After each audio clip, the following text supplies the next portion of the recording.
opinions on how to do it, because there is a concern about doing a siyum on Erev Shabbat. I mean, doing a fast on Erev Shabbat, because we don't want you to enter Shabbat while you're feeling hungry. And it could be that's why some of the fasts are calculated in the calendar not to occur on Shabbat, on Friday, I mean, so that you enter Shabbat with a full sense of complacency. You're not hungry, you're not walking in. And I've got to get Rabbi Krauss in. But let me, I think Rabbi Laniato will get Rabbi Krauss in, and I will continue. So there are three opinions when Shabbat is Erev Pesach, because the fast can't be on Shabbat. There are some opinions that say it can't be on Friday, so it gets moved to Thursday. There are some opinions that say that the fast can be on Friday, although we do not follow those opinions. And then there is a third opinion, which is cited by the Shulchan Aruch, and perhaps can be relied upon in times of great need, is that this year we do not fast on Erev Pesach at all, which means that essentially in practice that just the rabbi wouldn't be making a siyum this year. But I'm making a siyum anyway. And you're all welcome to come on Thursday, but it's going to be on Thursday, not on Friday. And you certainly can fulfill the obligation by joining a Zoom, because you are essentially celebrating with us. You're being part of my celebration. It's not perhaps the best way to do things, but it certainly is acceptable.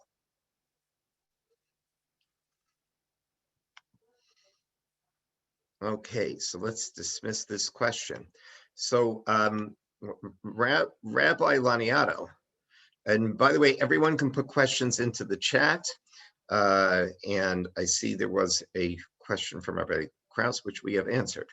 So Rabbi Laniato, would you like to start? We're going to start with talking about koshering the kitchen, etc. I know this was one of the big questions that I got, and I actually told people who were interested in this to join us tonight and to be part of this Ask Me Anything, although we're recording it, so if people have missed, you can tell them they can join us.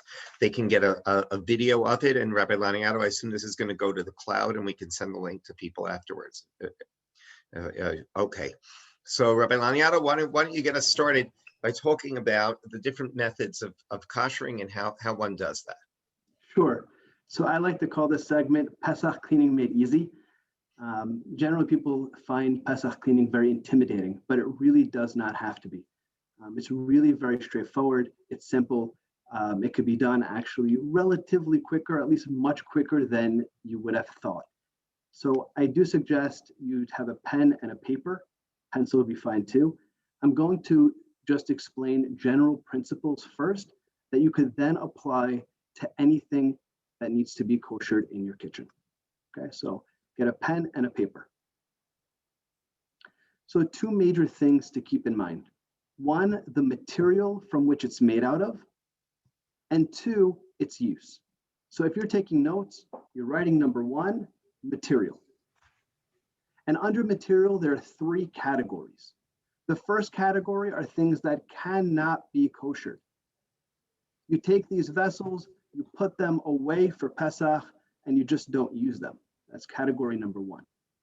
Category number two are things that you don't need to kosher. Category number three are things that need to be koshered. And by saying need to be koshered, that's actually an opportunity to also be able to utilize it on Pesach. Whereas in the first category, cannot be koshered, under no circumstance can that be koshered. So what are in these three categories? As the categories are, that's the same between Sephardic and Ashkenaz. The subcategory of what's in them is going to have some variance. The first category of things that cannot be koshered are things within the category of kli cheres. Kli cheres are things which are earthenware. Now, within earthenware are clay, ceramics, china, and some will say there are some other materials that will be in this category, but they are disputed, such as, for example, porcelain, right? Is porcelain in this category or not? Generally treat porcelain within this category, but it's not always treated within this category. It's debated. China, glazed china, glazed china in this category or not? I spoke to Rabbi Steinitz. We consider glazed china to be in this category and not be koshered. Second category, things that don't need to be koshered. If it doesn't need to be koshered, that means you just wash it. Now, this is where we have some more variances between Sephardic and Ashkenazim. Sephardim consider glass as something which does not need to be koshered. Why? Because it does not absorb at all. The entire issue that we're dealing with here is taking out the flavor, or at least significantly lessening the flavor of hametz that would be in the vessel, the leavened product that would have gone into the pores of the vessel. So in category one, clay earthenware, it's understood that it could never exit no matter how much heat, unless you put it back into the kiln. So we just take it and we put it away. But the second category, that of glass is completely smooth as viewed by Sephardim, and thereby you just wash and you could use. And for Sephardim, you could use it for meat, wash it, use it for dairy separate, because it never absorbs anything. That's different for Ashkenazim. Pyrex and Duralex, for Sephardim, we hold Pyrex and Duralex also to be like glass. Just wash it and you're done. I'm going to ask Rabbi Steinmetz just to interject about the Ashkenazi practice in this category. Okay, so let me just sort of I'm just going to rephrase a little bit. It's always good to have a bit of a review. Essentially, there are three types of materials, and to rephrase Rabbi Laniato, there are materials that absorb too much, and you can't. The concept of koshering is to remove the taste that might be absorbed into the sides of that material. And the specific material that the Talmud mentions is pottery. And you may have seen it when you see pottery vessels, like from ancient times, they're very often stained because when they would cook, they would absorb the food very well. So you have pottery, which is very absorbent, and therefore it can't be koshered, because the concept of koshering is to withdraw and remove whatever taste is absorbed in the walls, because we say the taste absorbed in the walls will then get into the next time you eat food. So pottery is one type, that's on one pole. And then, well, actually not on the other pole, then in the middle, you have metal. Now, metal is something that we say it absorbs, but you can also then get it to divest what it absorbs. In other words, pottery is very absorbent and it's spongy, and so it holds on to the taste. And as the Talmud says, that you can't get the taste out. Although we'll have to talk about it at some point. Someone asked the question. There are perhaps ways for China to deal with it. So pottery is one type. Metal is another type. Metal, we say, it can absorb, but you can pull the taste out. And actually, a lot of what we're going to talk about tonight is what does it mean to kosher? How do you get the taste out of the metal? So that's the second category. And then the third category are items that perhaps don't absorb to begin with. Now, glass is one of the big question items, and plastic, hardened plastic, and rubber and synthetic rubber, as I'll explain in a moment, are also a big question item. So glass, Ashkenazim have one practice during the year, or at least most Ashkenazim have one practice during the year, and we have a more extreme practice on Pesach. So our practice during the year is that we are like Sephardim. We treat glass as a material that is so smooth and so tight that it doesn't absorb anything. But on Pesach, we treat glass as if it were porcelain. And that means we have a big problem with glass. And if you have a glass that was used for hot chametz, imagine, I don't know, there used to be a drink called pasta. I remember, it's way beyond, Rabbi Krause, do you even remember it? There was a drink that was chametz. Heard about it from generations of yesterday. You've heard about it. It's always the best example. So if you had a glass and you poured in this hot chametz drink, so for Sephardim, it doesn't make a difference.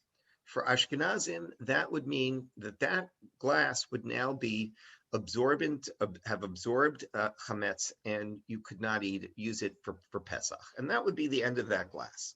So Rabbi Laniato was asking, and before I even talk about hard-tempered glass like Corel, which is really glass, even though they very often color it, or Duralex or Corningware, there are multiple tempered glasses, which I'll talk about in a moment.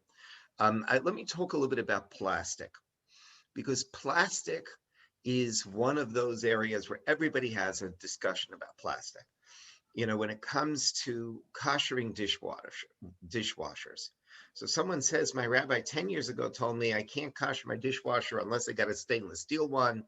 I remember in Montreal, there were people who were going out and getting stainless steel dishwashers, and they would get new racks for Pesach because they wanted to be able to kosher their dishwasher. Now, what was the problem? The problem is that there is an opinion, and I'll explain why this opinion was so well known in America, an opinion that plastic cannot be koshered, and that plastic for us would be like porcelain, and synthetic rubber, not natural rubber, but synthetic rubber would be like porcelain.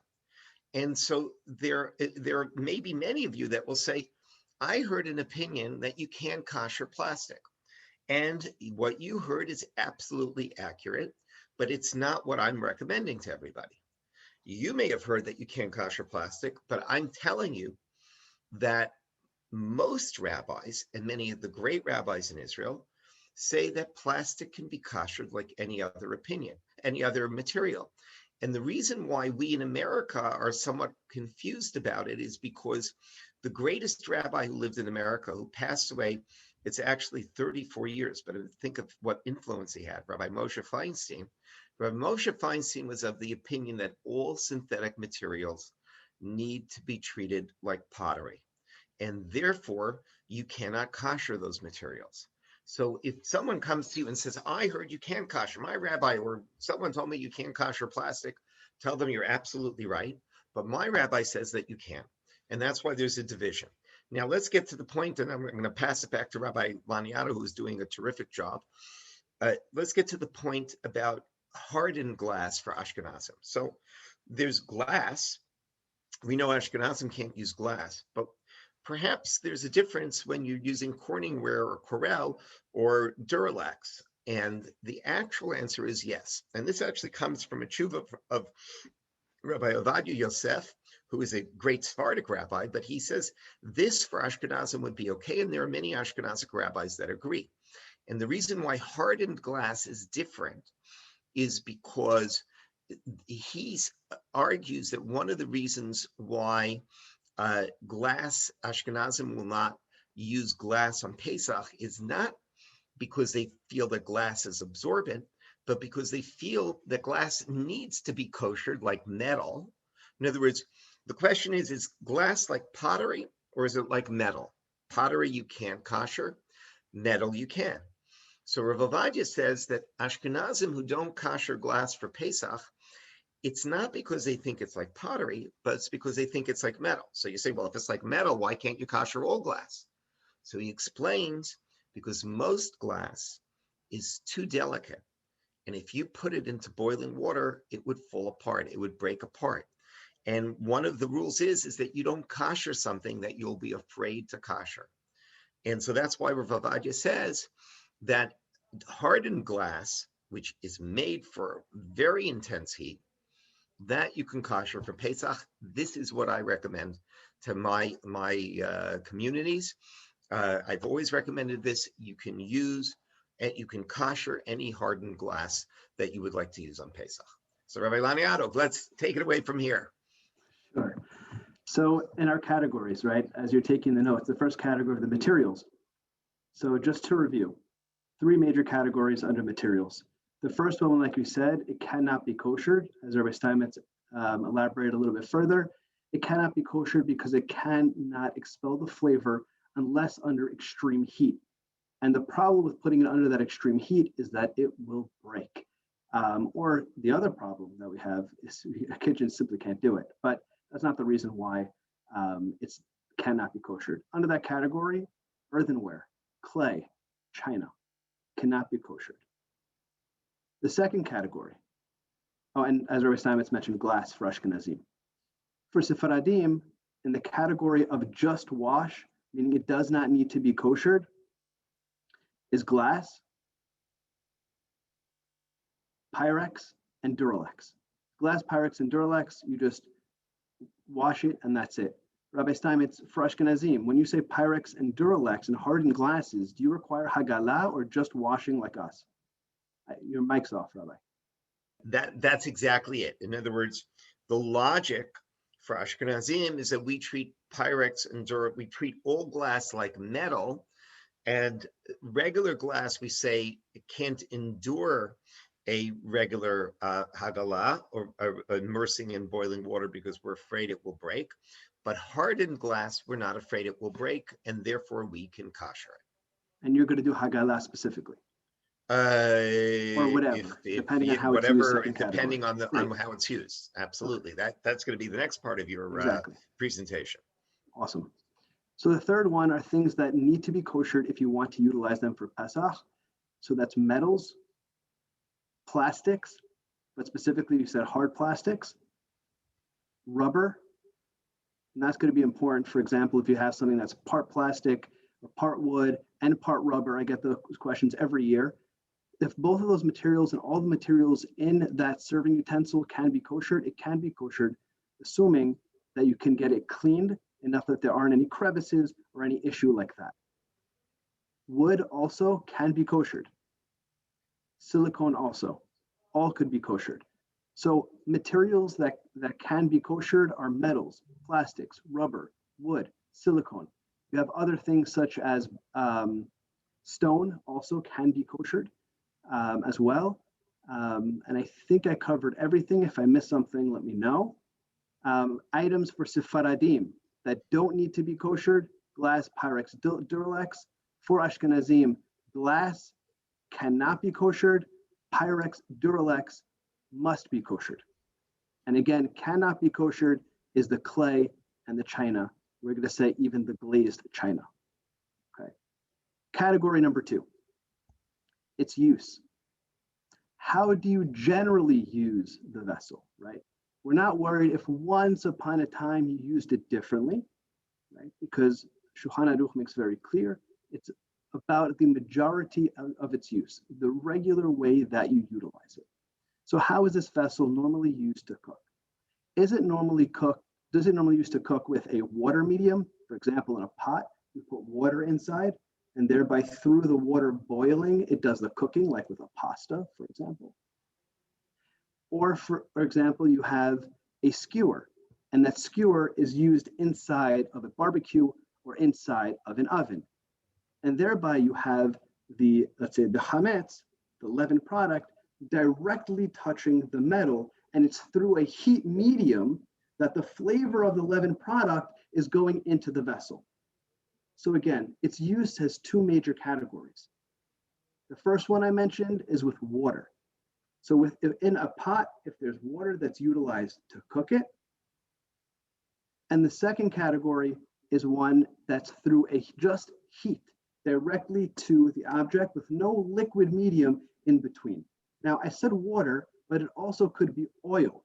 For example, in a frying pan, if you have oil. Now, frying pan, there's going to be a difference between Sephardim and Ashkenazim, and we'll get into that. But I want to make sure we're clear and organized with all of our categories. So in category number 2, its use either with water or with a flame. And these are going to be the 2 ways that you kosher. I'm just going to give some more examples so you have. When I say with a flame, I do mean with an oven, for example, or a barbecue, right? Unless you're talking about a specific pot that has a water medium inside that pot that thereby utilizes that. But in general, baking or anything to that effect inside an oven would need a flame to kosher it, okay? And that with water, pots on a stove, as I mentioned, plates, forks, knives, cups, all of that would be through a water medium. The next category, the next part of this is going to be explaining principles of koshering that are applicable everywhere. Now, I want to just mention there's a humrah, a stringency that we have, but it's important to know it because it comes up in other areas. When it's with a liquid medium, right, there are different levels of cooking with the water medium. You could cook with the water medium where the pot is literally boiling, right? That's called keli rishon. It's the primary vessel on the fire. That's the most extreme. And we're going to treat everything that's cooked through a water medium as if it was through a primary vessel, almost everything, right? Some cases we're not going to, but for the most part, where it makes sense. So for example, you have forks and knives. Forks and knives are not dealing with a water medium on top of a fire. They're not even dealing with direct fire either. They're dealing with something that's gone off the fire and then from there off again. But in any case, we're going to be more stringent and going to treat it as if it was boiling directly on a fire. I'm just bringing that up in case something else comes up. And there are certain circumstances where we follow this to be more lenient, where it makes more sense. For example, for Sefaradim, you have a grate on top of your stove. Now, the grate on top of your stove, you can't really take that and put that inside, which we're going to get more specific about, inside a pot. It doesn't function that way, right? Now, why would I say that? Rabbi, you're saying that, and I think the way that food goes into the grates is through fire because the grates are directly on top of the fire. That's true, but it's burnt almost immediately as it touches it. Really doesn't necessarily need it so much in that sense because it's burned so quickly, some would say. But really, it's a spill. It's a liquid spill that's coming out of the pot, and really, it's much more lenient if you really think about it, because you're pouring onto it, and because you're pouring onto it, you only need to pour from the primary vessel onto it, because the same way that the flavor goes in, the flavor goes out. So to review that, as I just mentioned, as the flavor goes in, the flavor goes out. That's about the category of how you would get the flavor out again. So if it's boiling primarily on the fire, on that vessel, that's what you're going to need. If it's poured into a secondary vessel, that's all you would need. And based on that principle, we're going to go back, even though we're normally stringent, we're going to go back to the grates on top of the oven and say, all I need to do is, which I'm going to talk about the categories after, clean it with 24 hours, put it in my sink, and pour hot water from a primary vessel on top of it, and I'm done. Unless Rabbi Steinmetz disagrees for Ashkenazim, which is You're definitely talking possible. about grates that come in direct contact with fire? Correct, yes. But you're talking about the grate where the pots sit on. Exactly right. Okay, so it's only getting, at best, it's going to be getting overflow. From the That's pot what you're referring overflow. to. Exactly. Right. That absolutely. Although the easier way to do it, instead of pouring boiling water, we always tell people just turn on the fire to its You could do highest that as well. for 15 minutes and or 20 minutes and you're done. So, I mean, I would just say if you want to make your life simpler, instead of running around with boiling water, that's probably the easiest way to do it. In other words, almost everybody does it the other way, not because you're obligated, as you're correct in pointing out, because it's only overflow from pots that will ever get on the grates, right? You never put food direct, almost never put, I don't think anyone ever puts food directly on the grates. But only when preparing the egg for the Seder plate. That's about the only time. Yeah, well, you don't put it, you hold it over. Yeah. So this is, it makes it, I would just say sometimes you have to do things that are simple. Rabbi Krauss, from that once you've piped up, we have, let's keep on the koshering topic and let Rabbi Laniato finish some this. koshering questions into the mix. I came from a class at 7 o'clock and had some questions fired at me. I said, come back at 8 o'clock. So I'm sure you're going to get them. Okay, I see a couple already in there. I see like 5. I had a question. Rabbi Laniato, why don't you finish? Peggy DeHaan piped in and she's 100% correct. I mean, Rabbi Steinmetz, like you, I never put bread directly on my grates. I never grew up that way. And always when I taught it just the way that I did. I remember last year, I came out of my class and I remembered somebody from the class said, you know what, I put bread on the grates. And I went out and I said, that can't be common. I asked my wife, she said, no, she does that. I said, oh. I said, I have to actually think this Your through. own wife does it? My own wife does it. Oh, so Yeah. then you have to go back. We have to go back to So the tape I and researched the issue. erase like Researched 10 the issue. minutes. It'll be like Watergate. Yeah. With Nixon, we're going to erase a few minutes of the tape. You just said you don't need to, and your wife Right, is the right. one who No, says so I'm I'll tell you putting like bread this. right So on the I grapes. researched the issue. I researched the issue, and the fact is, as I mentioned before, that it gets burned. Okay, it gets burned so quickly. There's nothing actually in it, right? So there's not really necessarily a huge issue there. But if you want to, and you want to be mahmir, like many rabbis will say to be mahmir on this, which also, by the way, rabbi, is the same problem with the oven tray inside the oven, right? The oven tray inside the oven, obviously.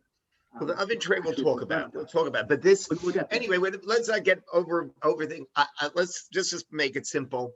Instead of taking the grates and pouring boiling water over them, just burn them out, and it's easier. Frankly, we're not saving you any effort by pouring boiling water over them. Technically, they can pour boiling water over them, but let's Rabbi Lani, I think we should make it easy for people. Yeah, so I agree. I think what's easier is going to depend on the person and what they find easier. But if you're going to do that, I do suggest putting like a senia, kind of metal hot plate or something on top of it, so you don't just have an open flame over there, which could be dangerous.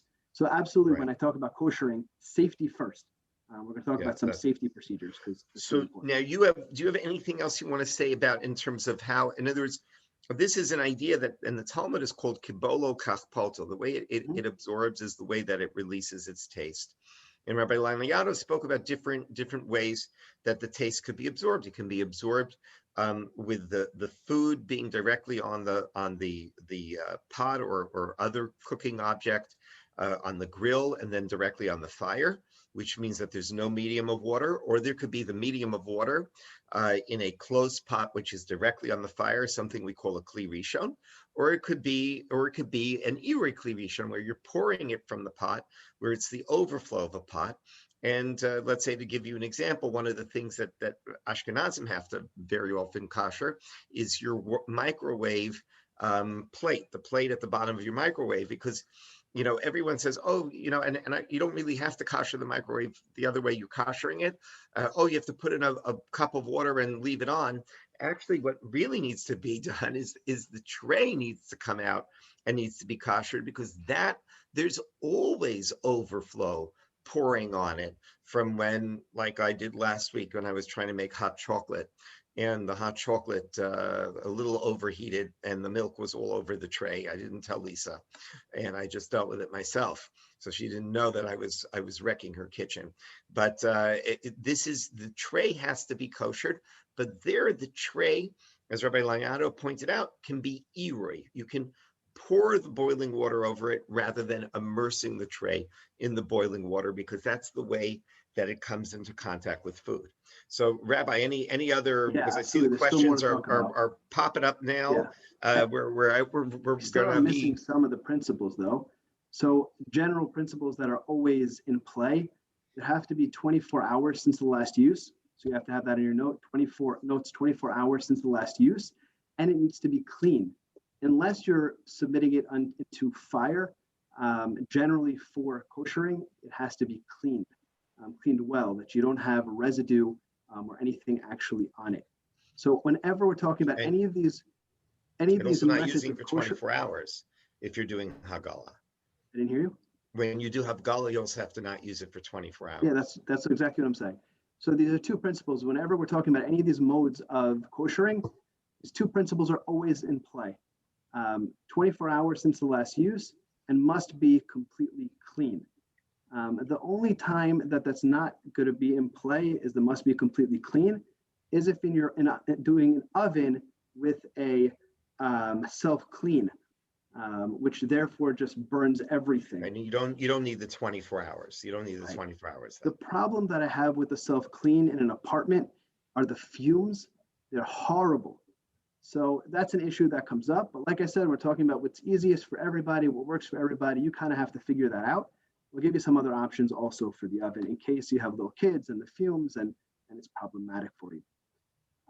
Okay, so let's walk through your kitchen quickly.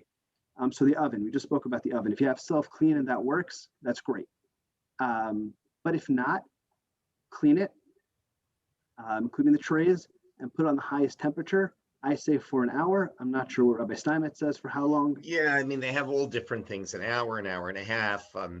Let me just explain one other thing. This is also an area where there might be differences of opinions between rabbis.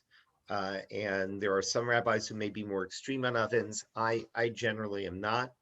In other words, there are rabbis who say you need a blowtorch for ovens. Oh my You God. really don't need a blowtorch for ovens. You don't even need a blowtorch for the trays, even if you're putting the bread directly on the trays. You just simply need to turn it up to its highest possible temperature with a literal understanding of the way that it is absorbed is the way that you can get it out, which means if it can only be absorbed at 550 degrees, then you can get it out at 550 degrees. Now, the OU usually wants you to keep the thing on for an hour and a half. I imagine they've done some sort of investigation. It's an hour and a half. It depends. I think at 550, it's 45 minutes. They have a whole list of temperatures. You can look that up. If you don't do it exactly, don't worry about it, because I think you hit 550 even earlier. They're being very, very careful and meticulous. But the concept there is that you've turned it, you've koshered the item the way that it was used. Also acknowledging that we're assuming everyone's oven is like yours, Rabbi Steinmetz, and clean, and there's no food residue in the bottom. No, you have to clean it first, Right. of course. Yeah, that's what always Easy clean it off. first. Easy off. You go and you do easy off. And the 24 hours. trays are the tricky ones. And just like your hot chocolate story, if you're cooking chicken and there's sauce and something drips into the oven, that's where you got to make sure you're clean. But all of this is following a deep cleaning of the oven, and you can't just put it on for an hour and say you're done. Just wanted to clarify that. Yeah, that's only going to work if you're doing the self-clean. Only if the self-clean is like over 700, 800 degrees. Only if you're doing the question that. about putting the grates into the oven to kosher them. So we have to get to the grates. Yeah. The grates get more complicated, like we said before, if you place food directly on it, right? If you place bread directly on it, the general suggestion is to get new grates. I think Rabbi Steinmetz would probably be more lenient on that one. I'm not sure. Why would you get new grates? Right, because if you're putting the bread directly on, it's cooking directly on. Right, Then it would need a higher level of cooling. Right. So Rabbi Laniato is mentioning the more stringent point of view, which would be either you blowtorch the grates. Right. You can exactly. blowtorch the grates. So no, I don't. I mean, metal grates, I don't think it'll ruin them. But I mean, I've never had that concern. But here's the thing. In other words, there are two schools of thought. There's one school of thought that if you come into direct contact with the food, even if it's, let's say, at 450 degrees, you still need to do a 900 degree superheated. In other words, the idea of libun is until sparks come off the item. It's red hot. There's sort of a lower level of libun, which we're not going to talk about, but this idea of koshering at this very intense heat. So there are those who say that even if it's 450, you're going to need to go to 900 to kosher it. And then there are others who say, no, if it's 450, you only need to go to 450 to kosher it. I'm very much a follower of that latter school of thought, which is why whatever is in your oven, I mean, clean the grates well. There are grates, I've seen grates that didn't look so great, no pun intended. But you get your easy off, you clean them well, and then you turn them up to the highest temperature possible. And like I said, probably an hour and a half is more than enough. And you will then kosher everything in your oven without any concerns whatsoever. Yeah, agreed. And also keeping things simple, even according to the stringent opinion, if you put a heavy tinfoil on top of it, you're totally good. Right. If you never come into direct contact with the grate, then it's really not a problem. What about a glass stovetop? I'm not there. Rabbi Laniato. So tell us Ashkenazim and Sephardim on glass stovetops. You could tell Sephardim. Sephardim is a very quick answer, right? What? Glass stovetop. What's your answer? It's a one-word answer or a two-word answer. I mean, if it's glass, you wipe it. Exactly. No problem. Ashkenazim with glass stovetops, it becomes a whole elegant problem because there's nothing you can do. You can't pour boiling water over it because it might break. This is what everyone says. even though they're very hard, but the temperature change really makes it vulnerable. Actually, it's funny, when we had a glass stovetop in my previous home, so we did it for 1 or 2 years, and then someone said, "Don't do that. You're going to break the whole thing." And I looked up online, and the manufacturer says, "Absolutely not." So then this is what you do. You turn up all of the coils as high as possible, each one, whenever. You keep them on for 15 minutes until they're completely heated. And the area of the coils, at least, is considered to be kosher. The rest of it, if food falls on it, then just don't eat. If the boiling hot food falls on it, then just don't eat the boiling hot food that falls in the middle. Uh, but otherwise, you're basically covered, because the area where the burners are has been koshered, and that's all you need to be koshered. Because even if a little bit of liquid falls under your pot and it comes into contact with the burner, your area of the burners have been koshered and you're okay. Great. So do we want to go for questions now, Rabbi Laniato? I mean, I still could walk through the kitchen like dishwasher. Oh, so let's go. Let's do the dishwasher. Amazing. So for us, it would be run one cycle without dishes. So first, sorry, say that clearly. As of principles above, right? Clean. Make sure there's no gunk in it, that you've actually cleaned the dishwasher. There's like a drain item that sometimes gets gunk in it. Clean that out. Clean everything out. Make sure it's clean dishwasher. The little basket. Yeah, what's that That's thing? where you'll very often have food. Oh, that in the also, middle, yeah. in that the little holes in the little basket. Just make sure it's nice and clean. Yeah. Once it's clean, it's simple. Run it through one cycle without dishes. Rabbi, do you require more than one cycle? So the KJ have it, and you'll actually find this to be interesting, is that we're actually following something from the Machaber, from Rav Yosef Karos, the author of the Shulchan Aruch. That's, when Rabbi Laniato and I talk about Ashkenazic Sephardic practice, it's like, oh, the Machaber, the author of the Shulchan Aruch says this, which is the Sephardic practice very often follows that, and the Ashkenazic practice very often follows the Ramah. But in this one, the KJ method, I think, takes into account those who maybe are worried about plastic being something like porcelain. So they run it 3 times, which enables you to do that. And they also run it once with an empty dishwasher with soap. And the soap, we say, has a unique quality. Soap will destroy any possible taste that's been absorbed into the walls. When I used to actually kosher, and this is a trick, if you can't wait 24 hours, I for a short time, very short time, actually, I think twice, did some koshering for the OU when they were doing weddings. So what do? They'll come into a hall and they'll kosher all of the dishes. But you'll say to me, but don't you need to keep the dishes, or not the dishes, they'll kosher all of the silverware, but don't you need to keep the silverware unused for 24 hours? So their way around it, Rabbi Laniato mentioned you could put it into burning hot heat, and then you don't have to wait 24 hours. Their way around it was to boil it in detergent water. And we say that when detergent is boiled into it, then it takes away the entire taste. So the KJ method, which has been enshrined in the KJ bulletin, Rabbi Laniato's way is just fine too, by the way, even for Ashkenazim. This is not an Ashkenazi Sephardi thing. But we in KJ have recommended to maybe perhaps worry about Rav Moshe Feinstein's view, is to run it once with detergent and twice otherwise. And that's fine. But if you're running low on time, just run it once. If you want to run it with detergent, that's great. But make sure that the key thing, the more time-intensive thing, is make sure it's really clean. You have a trap, open the trap, make sure it's clean. Go through the basket, make sure it's clean. Make sure your racks are clean. And then run it, and you're good. Microwave, we basically discussed. Rabbi Steinmetz pointed out doing hagala on the glass tray, but otherwise take a cup of water. You can put soap in it, I guess, as Rabbi Steinmetz is mentioning now. You don't need to. You don't need to, but either way, you put it in there for enough time that it's going to really steam up, so that all the steam's going to cover, and then you wipe the microwave. So that's rather simple. Also, if you're traveling, it's easy to clean a microwave. Right. But the key is the tray.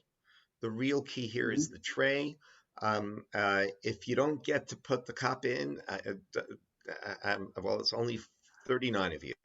So if you don't get to put the Should cup take the in, recording off. Take the recording off. Pause it. I just want you to know it's not the biggest of deals. This is a concept in halacha known as zeya, which is how we sort of look at our halacha relating to using an oven for meat and milk. And there are those who are more stringent on this topic and those who are more lenient. And if you are more lenient on this concept called zeya, which is the steam, saying that the steam creates a non-kosher status, okay, not the end of the world. And like I said, when we do a class on the rest of the kosher kitchen, that's where it's going to be. So, Rabbi Laniato, let's do the rest of the kitchen. What about the sink? Sure, sinks. So sink. I like to say it like this: nobody eats out of a sink that I know of. And for us, I mean, flavor doesn't transfer in a sink. It doesn't get hot I enough. know people that ate off the grates until tonight. So Right. No, but the key really, was yeah, once upon a time people washed dishes in the sink. yeah. People washed it. They would put a We still plug at the do. bottom of the Like, sink, yeah, and they would wash dishes in it. yeah. So this is actually the Rabbi Maslub Abadi Teshuvah, where he describes what level of hot water is coming out of your sink, right? You have the Kli Rishon, which is the boiler, goes through the pipes, possibly even Kli Sheni. I mean, Irui Kli Sheni, and it's not even that hot. I mean, it's not doing anything of a flavor transfer. And what do you add into the water very often? Right, soap, and there's soap in there too, right? So it's not the biggest problem, but we have our minhagim, we're accustomed to do also, and we're accustomed to pour boiling water. Easy to do. If you have like a kettle, you take the kettle off and you just pour the kettle into your sink. Very, very simple. And Rabbi Cabinets and Laniato, I'll refrigerators. remind you that last week Yeah. we were hearing that in Damascus you would paint the entire house and change the drapes. Yeah, it was so nice to get ready for conjuring the sink holidays. is not that big a deal. Yeah, yeah. So I think there's a difference between getting ready for kosher and beautifying your home for the holiday. Because it wasn't No, just I think that. that's also. I mean, don't forget the Shulchan Aruch says that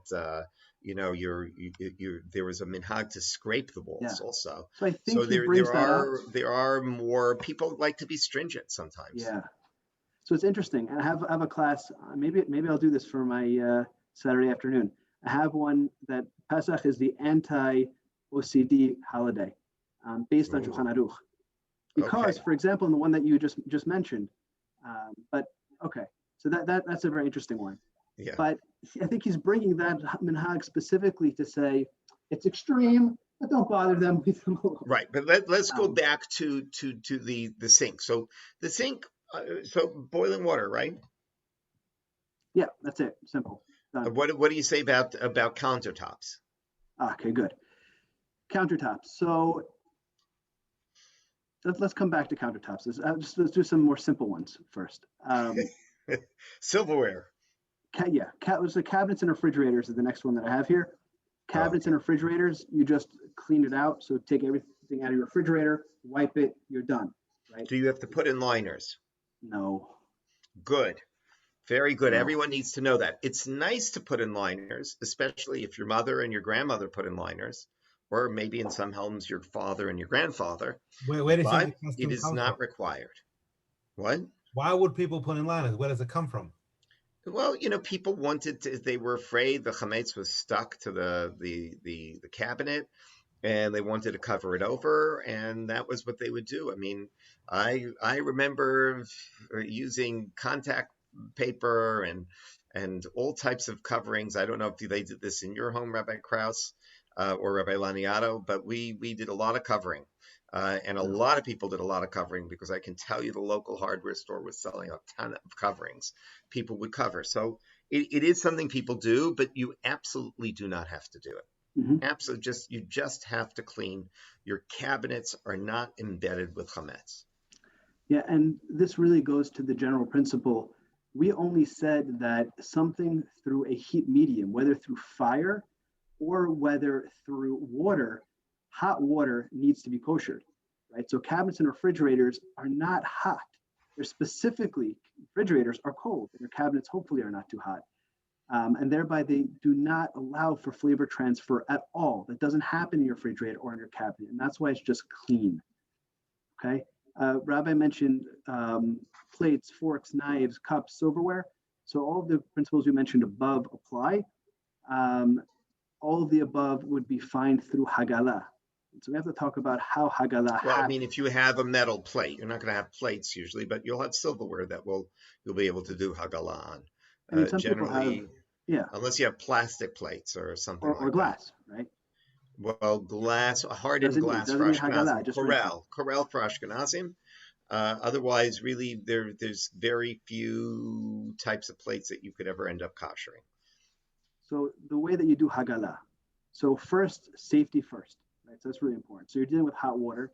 Please get all of your kids outside of the kitchen when you're doing Haggalah. Get your biggest pot that you have, and you should find on your grate, they have different size of those flames. Get one of the bigger ones so it can remain hot as you're putting things in. Have a separate tray next to it so that you could put things in afterwards. And also have a towel set up because it's going to become wet. Right, and give yourself the time for it to boil. It takes a Yeah. while. Now, what happens if you can't fit something into the pot? Yeah, so I didn't get there just yet. I'm going to get there. I wanted to discuss for safety. So I mentioned kids are out. You have everything set up from before, and I want to say that you should get those big rubber gloves. Get those big rubber gloves so you do not burn your hands. Okay. Or if you like to burn your hands, don't get the big rubber gloves. Interesting. So yeah, I'm Because just those protect joking. my hands. Then you can say, "Look at what I had to do to kosher for Pesach." Oh Anyway, boy. that's only for those types of people. In any case, I'm just joking around. But let's keep going. So fine, largest pot, you have to let it boil. Make sure that it's boiling. The flame's coming till it's at that roaring boil. Then you're going to be taking all of your whatever you have clean utensils, and you're going to put them in. Doesn't have to be a one by one, but you're not putting a massive amount. It only has to be in for a couple of seconds, right? You take it out, you put it on the tray, you let it cool down for whatever it is, and you rinse it with cold water. That's the minhag. I would advise a towel, but okay. It's nice and wet. I would advise putting it on a towel. Yes, exactly. That's why we have the towel, right? So the tray, to the sink cold, and then to the towel, where then everything's gonna sit there. Now, Simon says this is a phenomenal question. What if it can't fit in the largest pot that I have? No problem, because it doesn't have to be submerged at one time. It has to be submerged, all of it, but not at the same time. So you can submerge half or even a quarter, turn it, another quarter, and turn it, and do another part. So if we talk about frying pans, which is of major debate, there's a difference between Sephardim, even amongst Sephardim, but between, let's say, Rabbi Vadia Yosef, for example, and Shulchan Aruch, and what I think, no, they are one category. Ashkenazim, some are and some aren't. Even in the Ramah, it's not clear that everyone is machmir. I'm very lenient on that too. Oh, nice. Okay, so then we're aligned. So thereby, it's considered, even if you're using just a little bit of oil, that it's through a liquid medium, and thereby Haggalah would be fine. So I bring up the pan here because obviously a pan can't fit in even your largest pot unless it's like super large, and you just put it in one side, kind of flip it over onto the other. And of course, like we said before, it has to be completely clean. You've got those nooks and crannies out, and it's been 24 hours since. And that's how you do Haggalah. I think we've covered all the basics. No, you got to do countertops. Oh, countertops. Thank you. Now, how serious are countertops? And right. So do you have to kosher your countertops or cover your countertops? And what are your alternate possibilities? So there's in the kitchen, there's outside the kitchen. Outside of the kitchen is very simple. Doesn't really need anything. What countertops are we talking about? We're talking about you have counters in your kitchen, no? Made of what, though? So let's talk about this. Let's say stone. First of all, let's say you wanted to kosher your countertops. So let's say stone. The difference between in kitchen and outside kitchen. Like outside kitchen, let's say, for example, your dining room table. No, you don't have to kosher it, but exactly. Let's say, do you have to kosher it? Do you even? So some people pour hot water on are you koshering your countertops? Yes. Okay, so you consider it more likely that hot food will spill on a countertop in a kitchen? It's being mahmir, but I definitely hear you. Yes. Right. So I just want to tell people there's two ways of doing this. So one is if you have stone, frankly, if you have formica, I mean, I don't know how well it will handle boiling hot water. That's really the problem. But if you have stone or corian, everyone says, what about this one? About that? They're all kosherable. There's not one of them that's made out of, I mean, I think one person once said, oh, this is made out of clay. You need to look at this. This is made out of clay. I don't know if any of those countertops are made out of clay. So you have two choices. You can either pour boiling water over it. I know some people say you should also have a heated stone with it. I don't think it's that significant. And I would say the second possibility is just don't do anything. If a boiling hot piece of food lands on your countertop on Pesach, throw it out. That's all you have to do. So if you have the time, it is better to kosher the countertops because sometimes you forget and a boiling hot piece of food falls down. But if you don't, or if it's too difficult, or if it will create discord in your family, so then don't worry about koshering the countertop. So let's get to the question. Do you have anything else, Rabbi Laniato, that you want to get to? Just an easy tip, keeping it simple for people. So if you're going to be machmir, let's say, and to kosher your kitchen countertops, pouring boiling water could be a little bit dangerous. A good suggestion is to use and I forgot the word for it. But if you use I forgot the word as I'm saying it, but a hot mist. Is going to be very good. For example, if you have like an ironing thing that kind of spritzes hot, really hot water kind of thing, or if you have one of those, that's the word, steamer. If you have a steamer, right? Steamers are a little controversial, but yeah, I think for a counter you can certainly use a steamer. You can certainly use a steamer for a counter. I wouldn't. I mean, there's a whole question: is it boiling hot when it's steaming? It's really funny. Like if you go online, you'll find rabbis debating everything. So Rabbi Laniato, this is a very nice presentation. Thank you. This is amazing. So let's go to the questions. We have with a couple of questions that relate to the kitchen, and then Rabbi Steinmetz asked before about an air fryer, if it's kosherable on Passover, as well as a hot water urn that I use every weekend. Can I use that? Okay. Hot water urn is no problem. I want to also go through, like, are you looking at all of these questions in the chat? I brought the questions with me from the last. Okay. So hot water urn is not a problem. You really don't even have to kosher it. You don't have to kosher it. The Rabbi Cohen, who wrote the famous book on koshering things, says maybe people kosher it for Pesach. The way you would kosher it is just fill it to the top and all the way to the tippy top, wait till it boils, and drop in something that's hot already so it doesn't cool it down, or you drop in something and let it just splash over the sides. That's if, let's say, you were using it for chametz. Let's say you were using your hot water urn for something chametz. But generally, you don't ever use it for chametz, particularly the urns that are enclosed. You do not have to kosher it because you are never using it for chametz. And the same thing, by the way, with coffee makers. I was asked this week about coffee makers. I say, look, if you know that you are using a kosher LePesach coffee the entire year, then you have no problem. I mean, were you once eating a donut while you were taking your coffee and the donut fell into the coffee? Fine. If you would remember that. That is not a problem. Now, you asked about an air fryer. So, Rabbi Laniato, what do you think about air fryers? Are you familiar with air fryers? I'm not really sure what an air fryer is. 2021, Rabbi Laniato. You need to know. So I would just say, look, I have an air fryer at home. I must admit that I have never operated it. I've watched others operate it, but as my wife is giggling in the next room, I hope you don't hear that. But the air fryer, basically clean it out well, turn it on to whatever its most intense use is, in most intense heat. And this, we're going to follow that same rule all the way through. But here also don't use it for 24 hours.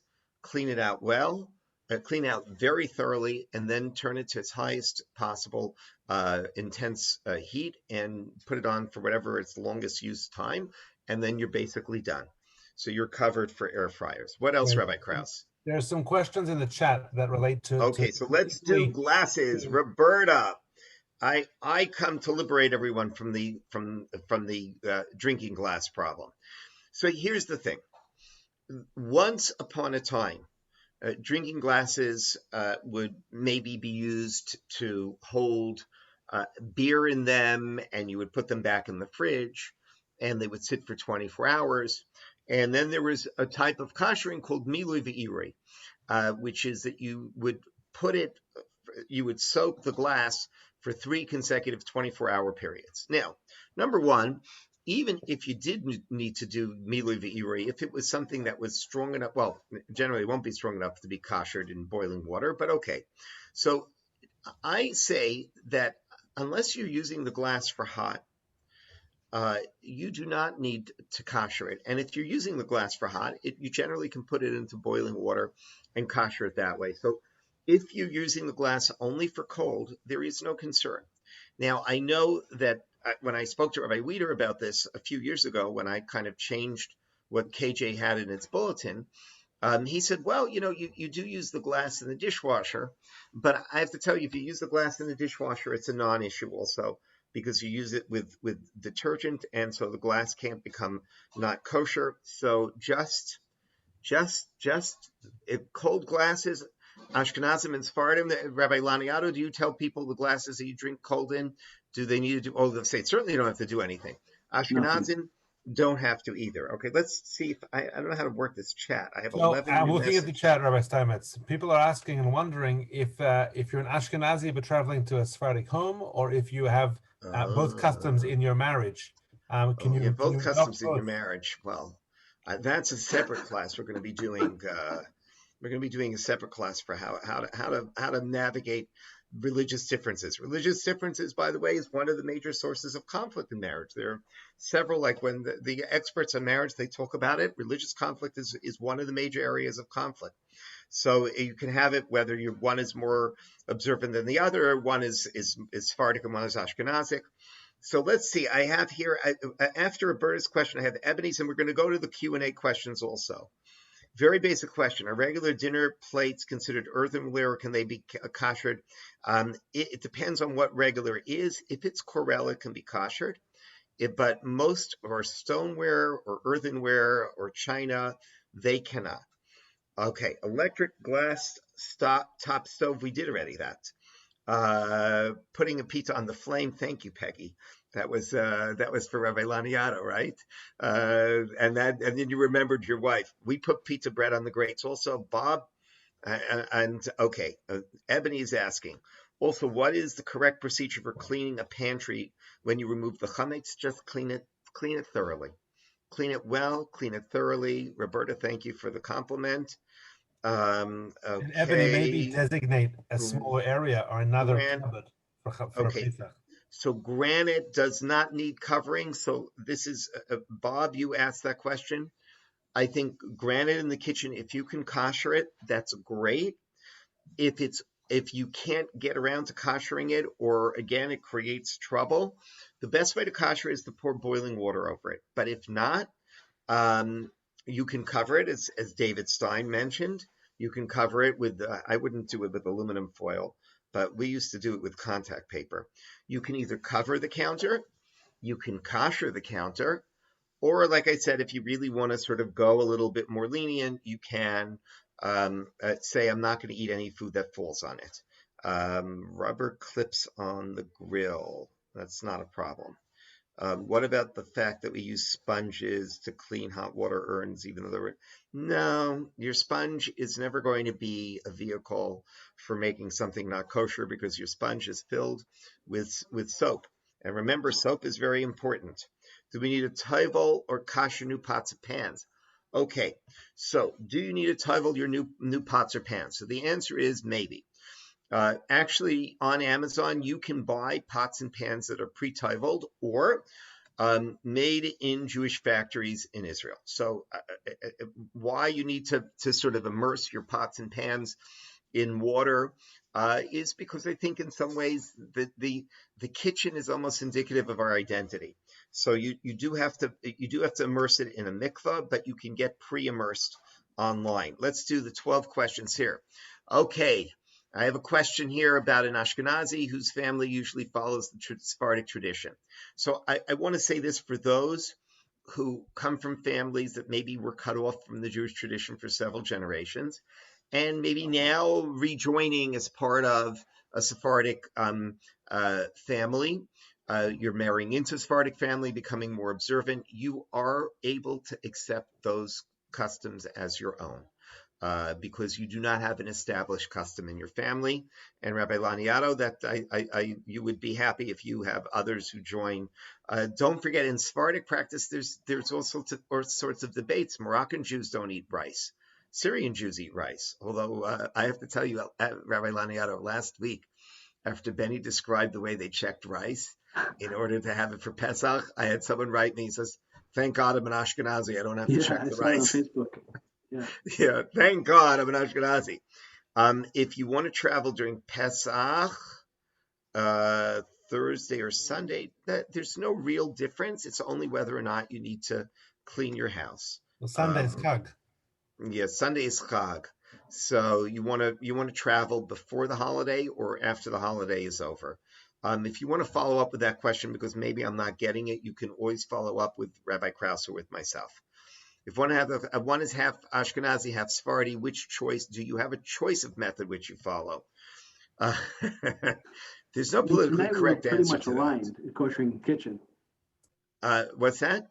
Tonight we were pretty much aligned with kosher in the kitchen. I mean, there weren't really so many differences. Yeah, no, but the main issue is kitniot, right? And so here's a half Ashkenazi, half Sephardi family. So what is your general piece of advice on this? A Sephardic husband and an Ashkenazic wife, or vice versa. What do you usually tell people to do in those cases?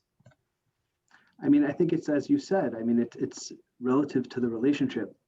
I mean, they have to have that conversation. Well, that was a different thing if someone doesn't have the custom. So the truth is that the traditional way of seeing it is that the wife always follows the husband's custom. However, and here Rav Yehuda Herzl Henkin has written about this, there should be certainly some so to speak need to sort of define this better. If let's say a girl from Kansas marries a boy from New York, and the boy from New York moves to Kansas and is connected to the girl's family, so then one might say that since he's been absorbed into his wife's family, he would follow her custom. But generally, we do say that the wife follows the husband's custom, but there may be cases where we would define that better and define it more differently. Right. Can you Sorry, Rabbi? No, exactly like you said. It's going to depend on the context and the relationship. Okay. Can you kasher stove grates in the dishwasher? No. Because stove grates may need a more significant type of koshering than the dishwasher. So it's better to kosher them in the stove itself. What about putting the grates in the oven to kosher them? Which grates are you putting in? Yes, you mean the stove top grates. Oh. With the self-clean, for sure. Oh, so that's what they were talking about, the stovetop grates. Oh, so yeah, if you want to put the stovetop grates, well, the dishwasher might be cliche. I wouldn't do it in the dishwasher. Can you put them in the oven to kosher them? Absolutely. Yeah, that's where that's something called libun kal. Once you hit 451 degrees and straw can burn, as can paper, then you can then kosher anything that needs to be boiled. In other words, I could put a pot into my oven at that temperature. If the pot needs to be put into hagala in boiling water, I can also put it into the oven at a temperature over 450. Okay, for Ashkenazim, what about? You have to be careful that you don't ruin your pots and pans. Yeah. It should not have plastic. Depends on the quality of the pot and pan. It shouldn't have the plastic handles, and yes. Speak to your pot experts, which I am not one of them. What about glass that you are not sure if it's tempered or not? I don't know what to tell you. If you're not sure, then don't. And how does this relate to the other version of kosher glass for Passover, for putting it for several days in cold water? So no, the several days in cold water was sort of an unusual hybrid leniency, in which we said you probably only soaked the glass with chametz, like beer, and you kept the beer in the glass for 24 hours. So for that, Ashkenazim said, okay, we can be lenient with 3 times soaking for 24 hours. It really is incredibly irrelevant today, and it is in the Shulchan Aruch, which is why it's been taught. but no, I wouldn't say it's necessary at all. I am confused about koshering a stainless steel pot. Is that possible? Absolutely. How do you kosher stainless steel in a stainless pot? Which do you kosher first? Okay, so now, Do you let everyone know that we have koshering at KJ? so first of all, yes, come to KJ Sunday 9 to 12, Monday 6 to 9, and we will kosher it for you. Bring And your we have a whole load. Bring huge, everything you huge have. thing where you can just fill it all up. You can put Bring a in suitcase. the biggest pots and kosher them there. Now, if you have a big stainless steel pot, what can you do? So you fill it up all the way to the top. You have to also kosher the cover. So you have to put the cover on, you fill it up all the way to the top, and then you have to let the water overflow. Now the cover, you will have to sort of kosher it afterwards because it probably won't overflow and hit the entire area of the cover. So then you put the cover into the pot. Now, do you have to kosher the pot before you use it to kosher silverware? Technically, no. But we generally like to do that.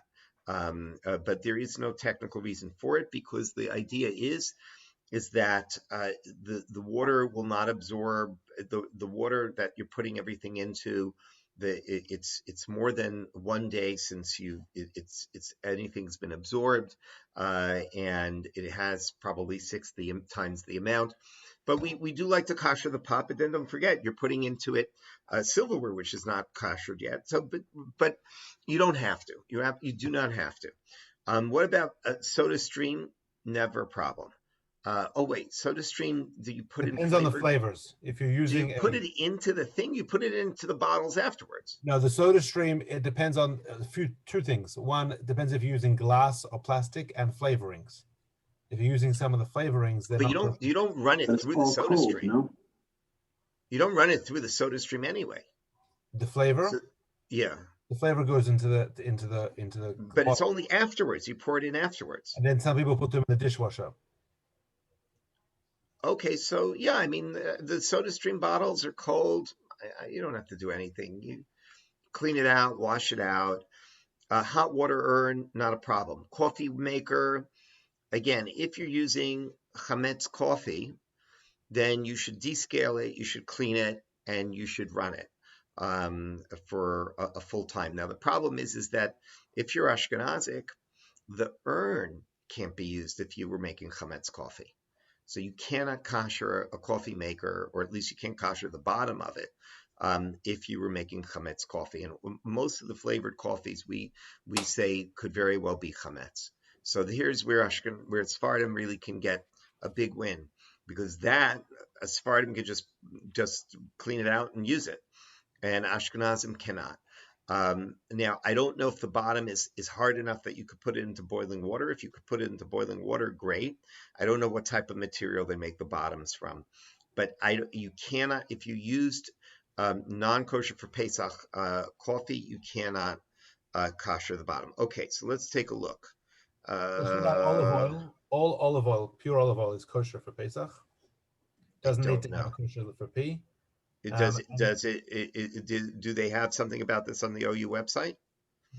Okay, now koshering a baby's high chair, I don't think you ever put hot food on it.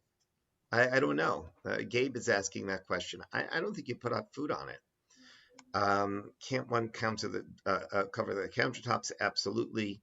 Olive oil, you need to double check the CRC or the olive oil. That's fine. The OU says that? Thank you, Rabbi Krause. Okay, Sharon. When Pesach follows Shabbat, do we want to do this at 9/11 at night? We're going to do it very quickly at 9/11 at night. Rabbi Laniato. Okay, here is where myself and Rabbi Laniato differ. And Rabbi Laniato, I think, reflects a Sephardic consensus, although it is not a unanimity amongst Sephardic opinions. And there are two ways of doing Erev Pesach on Shabbat. So there's one way in which you have chametz, and you use that for your lechem mishnah. Now, if you're wise, you turn over your entire kitchen. You have kosher for Pesach food. You even maybe have kosher for Pesach, or you have disposables, or kosher for Pesach dishes, and you eat your lechem mishnah in another corner. You need to then eat your chametz on the morning of Shabbat. You need to finish your lechem mishnah, whatever you're going to eat, before 10:56. You need to get rid of whatever is left over and shake all of the crumbs out and put the crumbs down the toilet or down the incinerator. And if you want, you have leftover challah, you can give it to a non-Jewish neighbor, but that is what is required. Now, that's if you may use challah.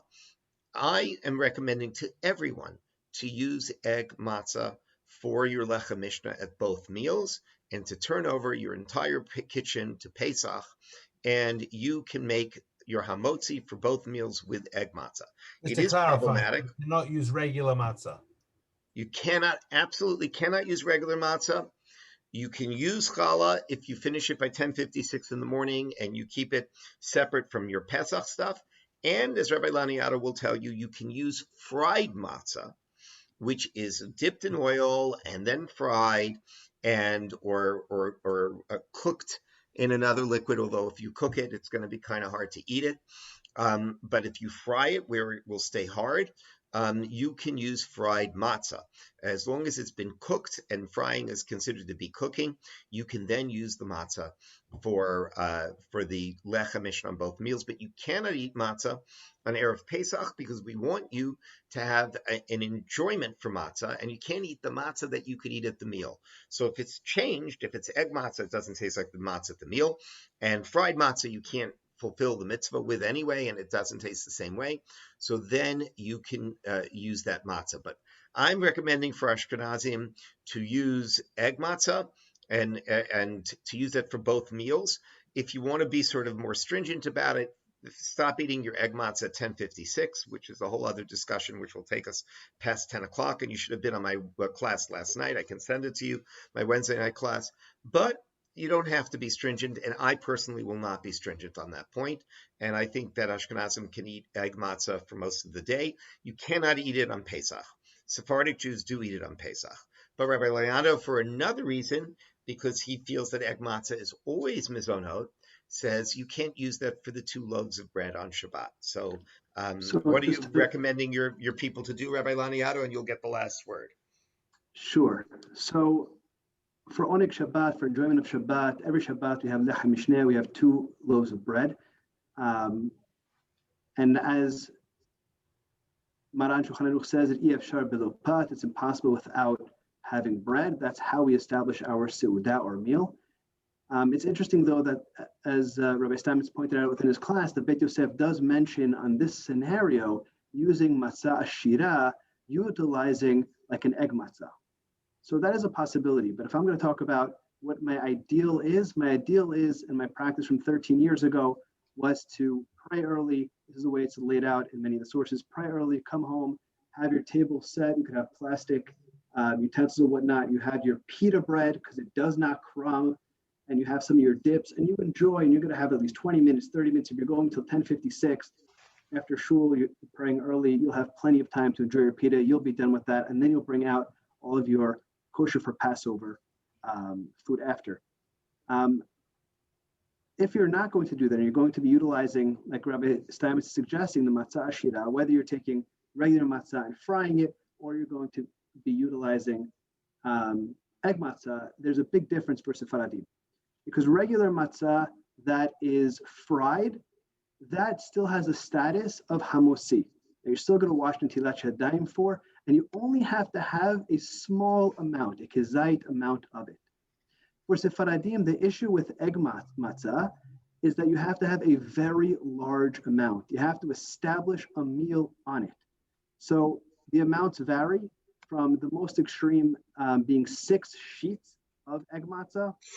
Oh, God Almighty. Abba Shaul saying 4 to 5 sheets, to the most lenient is my teacher, Rabbi Eliyahu ben Chaim from YU, saying 2 sheets. Whoa. So if you're stuck and it's past the time, or you're just too nervous about it, and I mean, Sephardic rabbis going back 1,000 years ago, the Gaon Ibn Giyat was nervous about it, for example. You had later rabbis, like about 100 years ago, Rabbi Eliyahu Hazan in Alexandria, they were nervous about it, and they said you should have this matzah ashira, for example, Rabbi Eliyahu Hazan says. But then you need to have such a large amount that's going to establish a meal for your Shabbat. And that's where it becomes problematic. And you don't want to end up in a situation where, pardon my expression, you're stuffing yourself and you're no longer going to be having such an appetite for matzah after having 2 sheets, 4 sheets, 5 sheets. My God, it's too much. So it's much more simple to either do one step back with fried matzah. I would say even better if you have the soft matzah and you have that fried in particular. I'm actually going to be ordering, so I could give you somebody's number for that or help with that order.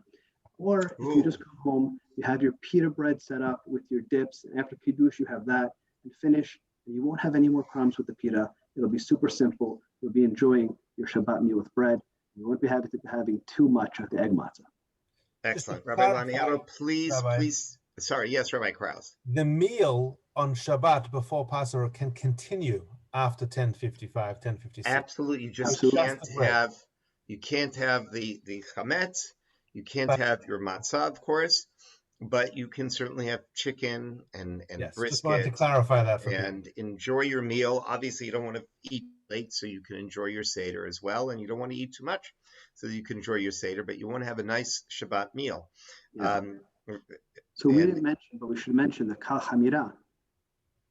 Yes. So before it becomes forbidden, before 11:47, you need to say that at the meal. Because, because we ordinarily would say it when we burn the chametz on Erev Pesach. But this year we're not burning the chametz, but you still have to do it on Shabbat. So, and that we'll have to make sure we put it into our emails so that we remind people to do that. So we're recommending 2 times. The Bedikat Hametz Kal Hamira Thursday night. And also Shabbat.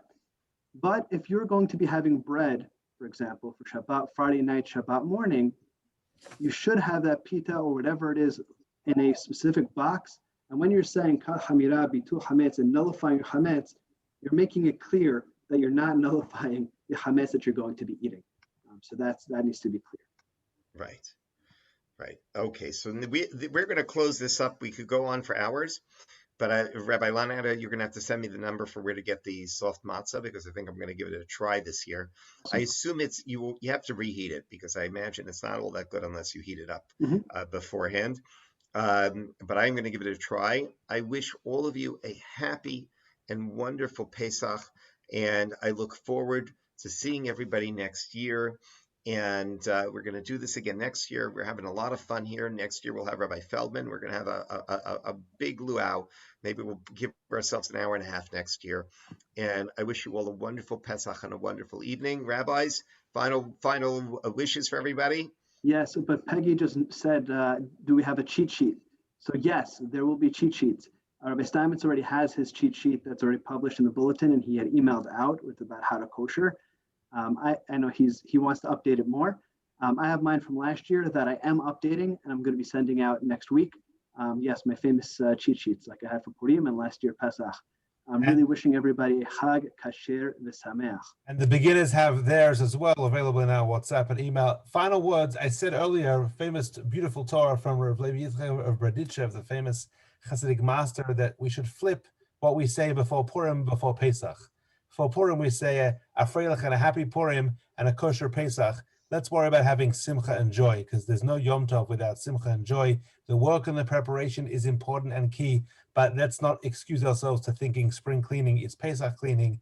With the joy of the experience is the satisfaction we get from being at the Seder over the Chag. So whatever we do to prepare, let's make sure it's joyous, that we have a simcha on Yom Tov. Beautiful. Amazing. Have a wonderful evening, everybody. Thank you, Rabbis, for such a beautiful evening. Speak to you soon.